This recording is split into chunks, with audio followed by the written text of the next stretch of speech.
Assalamualaikum warahmatullahi wabarakatuh. Kami dari kelompok 10 akan mempresentasikan hasil kerja kami tentang forecasting untuk permintaan. Perkenalkan, nama saya Yasmaul Soliha dengan NIM 202012210009.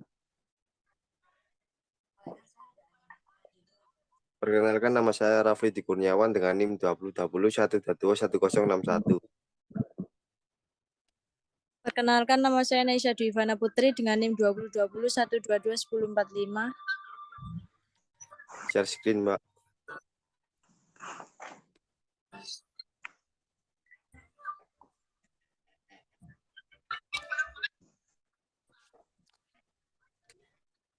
Forecasting untuk permintaan.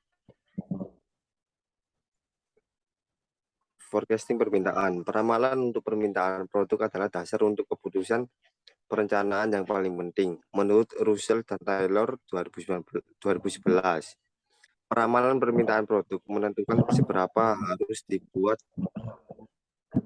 dan seberapa banyak material yang harus dibeli dari supplier untuk mencapai kebutuhan pelanggan yang sudah diramalkan. Tanpa peramalan yang tepat, persediaan dalam jumlah dan biaya yang besar harus dipersiapkan untuk mengantisipasi ketidakpastian permintaan oleh pelanggan.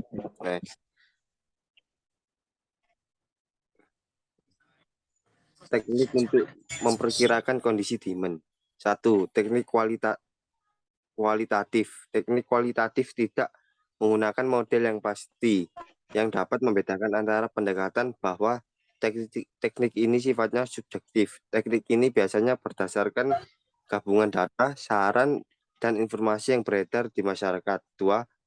Teknik kuantitatif atau statistik. Teknik ini menggunakan model dan metode yang dipakai oleh setiap orang dengan data yang berbeda. Teknik ini bisa dibagi menjadi dua, yaitu model time series, model ekometri. Next. Model time series. Time series adalah data yang diurutkan berdasarkan waktu. Misalnya data bulanan, tingkat penjualan sejak Juni 1997 sampai dengan Mei 1998. Analisis time series biasanya menggunakan data time series yang sudah ada, kemudian diprediksi ke depannya. Jadi prediksi atau forecast-nya tergantung dari gerakan datanya sendiri. Untuk bisa dipertanggungjawabkan, dibutuhkan model yang bisa menggunakan gerakan dan karakteristik dari data tersebut. Di samping ini adalah 3 gerakan data, di mana variabel X diplot secara vertikal, sedangkan time diplot secara horizontal.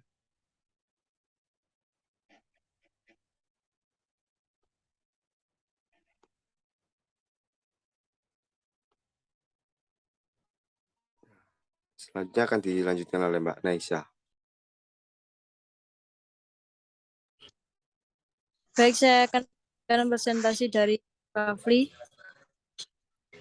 Teknik yang diciptakan untuk mengakomodir tren dan gerakan musiman. Yang pertama, linear trend forecasting. Bentuk forecasting yang paling sederhana adalah bentuk linear. Dengan bentuk ini, kita tetapkan saja bahwa tingkat penjualan naik terus atau turun terus. Contohnya, misalnya kita memiliki 8 data dari tahun 1991 sampai tahun 1998. Tahun pertama, tahun 1991, penjualan 220 juta unit. Tahun 92, 230 juta unit. Tahun 93, 240 unit. 94, tahun 94, 250 unit. Tahun 95, 260 juta unit. Tahun 96, 270 juta unit. 100, tahun 97, 280 juta unit. Tahun 98, 290 juta unit. Next, Mbak.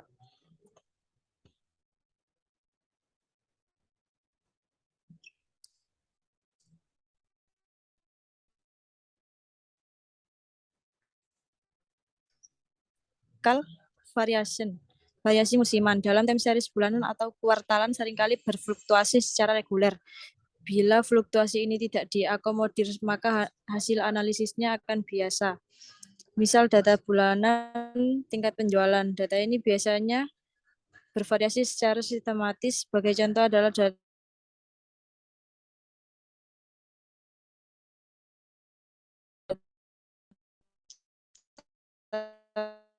penjualan pakaian yang biasanya. Jadi pada waktu data perusahaan pada triwulan keempat, bila datanya disusun dalam scatter diagram. Bentuknya sebagai berikut. Next, Mbak.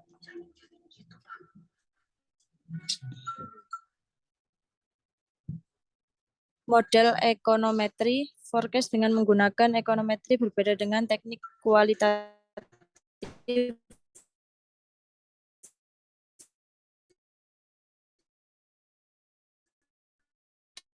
dan model time series adalah model eksplisit yang menggunakan berbagai ini berbeda dengan teknik kualitatif yang subjektif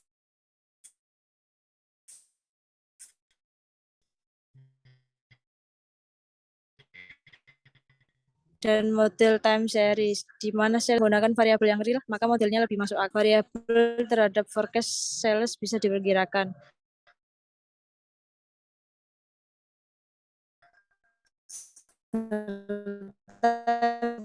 Bisa diketahui variabel mana yang berbagai skenario atau simulasi bisa. Selanjutnya akan dilanjutkan oleh Mbak Yasmaul.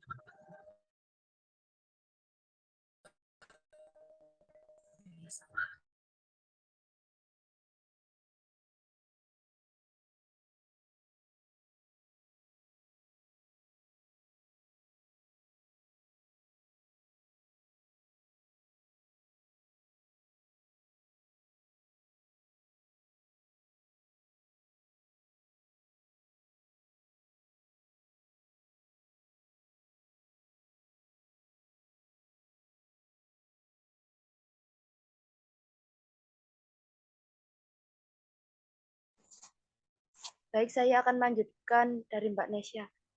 Tambahan catatan, perlu diketahui bahwa metode forecasting ini memperoleh beberapa kelemahan. Kelemahan tersebut antara lain menyangkut masalah confident internal, spesifikasi model, dan perubahan struktural. Confident internal kembali ke model di atas.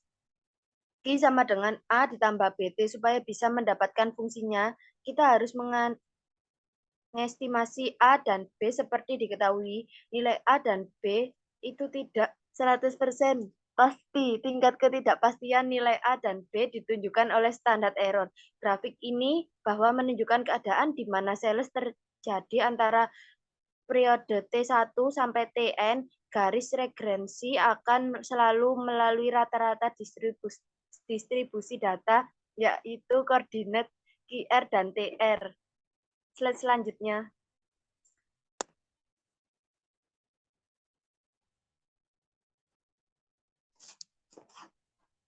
Slide selanjutnya. Spesifikasi model. Seperti telah disebutkan pada bagian sebelumnya, untuk analisis regrensi, variabel yang digunakan harus tepat. Bila ada variabel yang kurang atau modelnya kurang tepat, seharusnya log linear tapi memakai linear saja, maka kemungkinan kesalahan analisis akan makin besar. Kedua, perubahan struktural. Perlu juga diperhatikan masalah perubahan struktural atau perubahan variabel adalah model. Apabila datanya saja yang berubah, misalnya mendadak naik atau turun, mungkin masih bisa dianalisis. Namun kadang-kadang terjadi keadaan di mana variabel yang dipergunakan mendadak menjadi tidak relevan karena perubahan pasar atau perubahan teknologi. Hal ini disebut perubahan struktural. Slide selanjutnya.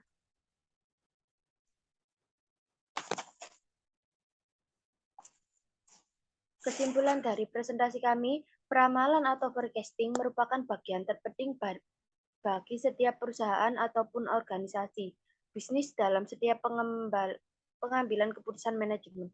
Peramalan itu sendiri bisa menjadi dasar bagi perencanaan jangka pendek, menengah maupun jangka panjang suatu perusahaan. Di dalam sebuah peramalan dibutuhkan sedikit mungkin kesalahan di dalamnya.